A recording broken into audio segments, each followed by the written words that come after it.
Howdy y'all, welcome back to Camcheck Productions. Today we're going to talk about something super important. What footwear should you be choosing when you go out in the backcountry hiking, backpacking, something that's more than just walking around your neighborhood? Well, I have news for you. If you're not using an ultralight trail runner, you're doing it wrong. You're doing it wrong. I'm trainer. My name is Veniamin. I'm working here. Trainer? Yeah. And if you think that's correct, you're crazy, because it really doesn't come down to a brand or a style. What it comes down to is, what do you need for the terrain you're in, and what does your foot shape work like? So I'm going to share with you my experience, what I choose to use, and why I choose to use it. Let's talk a little bit about the difference between a hiking boot and a trail runner, and why I choose to go with a trail runner. So again, when you're using a traditional hiking boot, they're very stiff. They do not give you a lot of torsional flex, and the upper part, which works great to keep snow and things out, but when you're twisting your foot in all kinds of weird directions, I find that this really starts to rip your feet apart.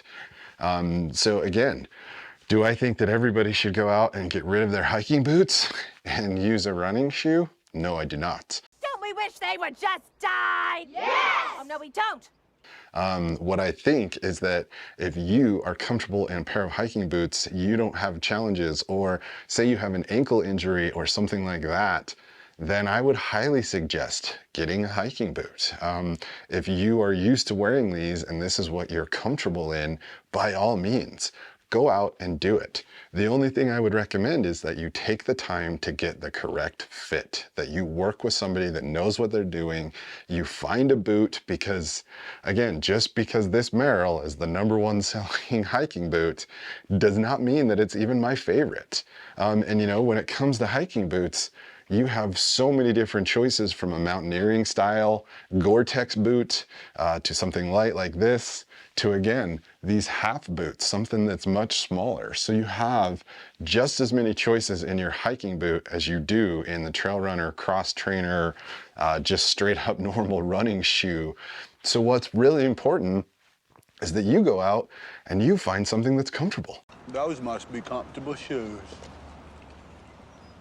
I bet you could walk all day in shoes like that and not feel a thing. I wish I had shoes like that. You go out and you try on 15 different pairs of shoes while you're at the store.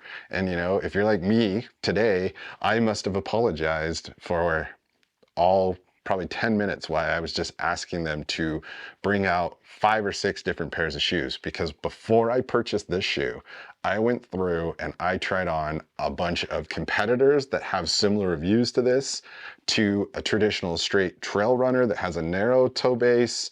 And when I tried them on, I didn't just put them on my feet. I tied them like I would to hike with them. I wore my hiking socks that I normally wear when I go on a trip, so that I know what they fit like when I'm wearing those socks. I walked around in them. I even laced them up the way that I do to make sure that I pull my heel cup in. And ultimately what it comes down to is you just trying on shoes. It's crazy. When I was talking to some of the people at the store, they were telling me that 90% of people buy the first pair of shoes that they try on. So they go in and they're thinking about what it looks like, not how it feels, not how it fits. No, they're too bland. They're just too white. Not enough color in there. I mean, the bulls are red and black. Can you get more red in? They literally are not permitted to be a single additional percentage point of red. The most important thing you can do while you're out backpacking, walking for miles and miles, is protect your feet.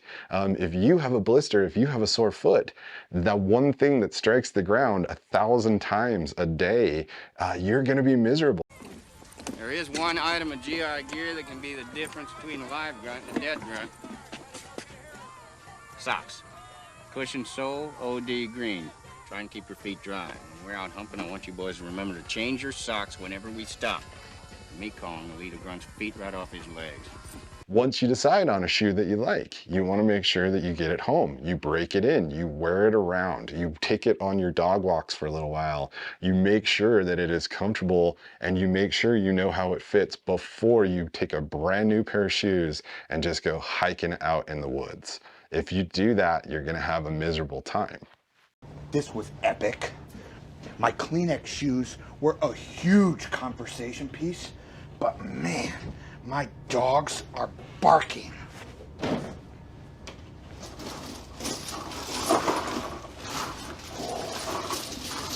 My feet were so sweaty, I can't even feel the cold.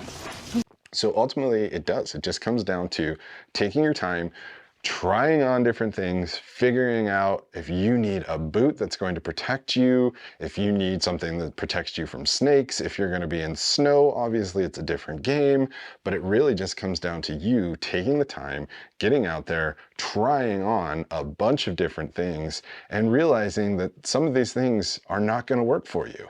You might not like the hiking boot after you've used it for a little while. So you might want to then go on and switch to a running shoe, a trail runner, an ultralight, a zero drop shoe. You know, there's a million different things. So what I can tell you, however, is please don't just go buy something on the internet that somebody was telling you is a great product until you've actually given it a shot. Till you've tried it on. I also think that ordering shoes online, unless you can return them very easily, is a super dangerous game.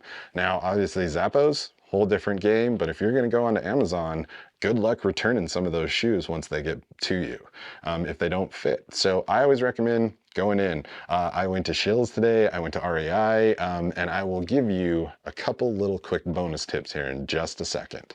Before I do that though, I am again so close to my 1,000 subscribers. So I'm going to ask you all, if you're finding value in this video at all, if you're thinking about buying a pair of shoes and you clicked on this, please go down and at least hit the like button. And if you're feeling super generous, hit that subscribe button. Once I get to that 1,000, I'm going to be so stoked, and I'm going to really appreciate all of you that have jumped in and subscribed in the last little while. And I want to say thank you to everybody that's already subscribed. You know, best part about it, it's free. Anybody can do it. So please go hit that subscribe. All right, now I'm going to give you a couple little bonus tips. All right, so here's a couple quick bonus tips I have for you. This Lone Peak that I got, the Lone Peak 4, the Ultra, I purchased this the year that they released the Lone Peak 5s. So this was a year old. This was an older shoe that I picked up again from REI, not sponsored. REI, let's talk though. I picked this up because they were blowing them out. And you know, the really crazy part about some of these shoes is that you can spend hundreds and hundreds of dollars on something like this, and it only lasts for a few months, so you really have to choose wisely. Obviously, I don't know about you, I don't have the income that I can just go and throw around out there. So I got the last year's model, and I got it for a really good price. One of the other things that I did, this shoe is the Ultra, this is the Lone Peak 7, this is the newest version of that shoe. And you can see that I went with one of the obnoxious colors. I actually really like the green, the purple. I think it's cool. I'm a Utah fan. It kind of reminds me of the Jazz. A little gold in there and I'd be set, you know what I mean? But because this is a color that is not as popular as the bright orange one, it's on sale. It is $104 versus $150. So when you're looking for this kind of stuff, really decide, do you need to look good, or can you get away with saving 50 bucks and getting a shoe that not everybody else is wanting to get?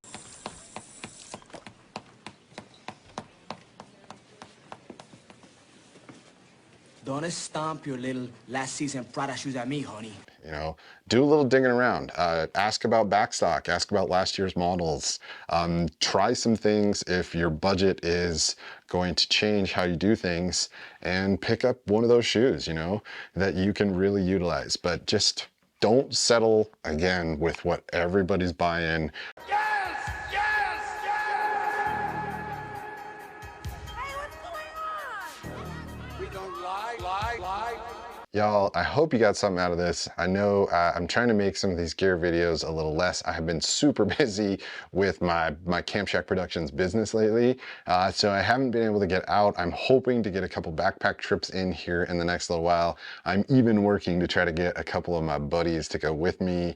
But you know, overall, this is just years of experience, trial and error, finding things that I like, you know, wearing them until they're dead or gone, and then replacing them with something by taking my time, doing my research, going out and finding what works for me, not what's popular. And that is my best piece of advice to y'all.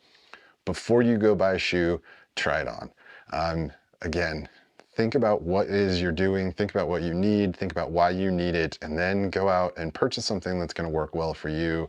Just because the wide toe box works for me doesn't mean that it's gonna work for everybody. So go out, try stuff on, try things. Realize too, sometimes you're gonna buy a shoe that you absolutely hate, and what I would recommend is don't force it. Don't try to wear that shoe into a place of comfort, because if it's giving you a blister and it's hurting you and it's giving you hot spots, that's probably not gonna change. So abandon that ship, go out and find something that you'll really like.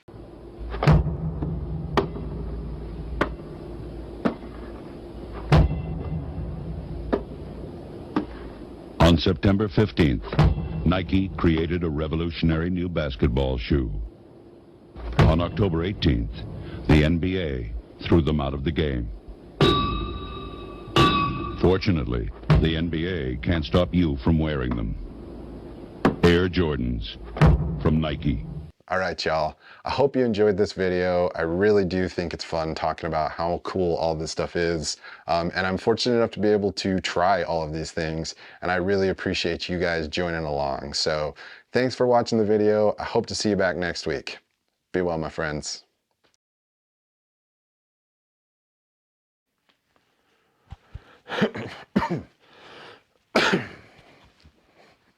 Sorry, future Jared, you're gonna have to listen to that.